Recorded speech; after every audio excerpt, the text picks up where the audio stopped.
இது எந்த விதத்துல ஒரு தேசிய கட்சி 63 தொகுதி கொடுத்தாங்க. 63ல இருந்து அடுத்த தேர்தல் 41 ஆக்குனாங்க, அடுத்த தேர்தல் 25 ஆக்குனாங்க. எங்களுடைய தலைமை 41 தொகுதி கேட்டது.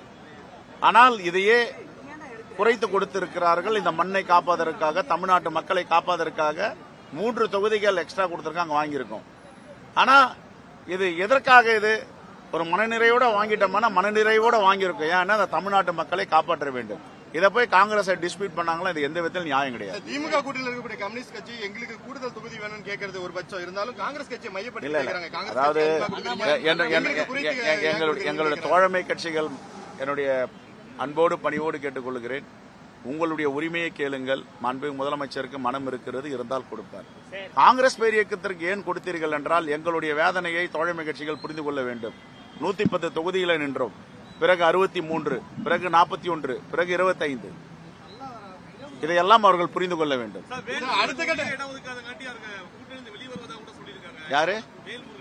யாரும் வரமாட்டாங்க. இந்த கூட்டணியை விட்டால் இந்த மண்ணை காப்பதற்கும் இந்த தேசத்தை காப்பதற்கும் தமிழ்நாட்டு மக்களை பாதுகாப்பதற்கு எந்த கூட்டணியும் கிடையாது. இந்த கூட்டணியில் தான் இருக்கணும். காலத்தின் கட்டாயம். இன்னும் ஒரு 2-3 நாள்ல முடிஞ்சு. இன்னைக்கு வரல. வரும்போது சொல்லுவேன். தேங்க்யூ. ப்ளீஸ், நான் தொகுதிக்கு போறேன். Thank you sir.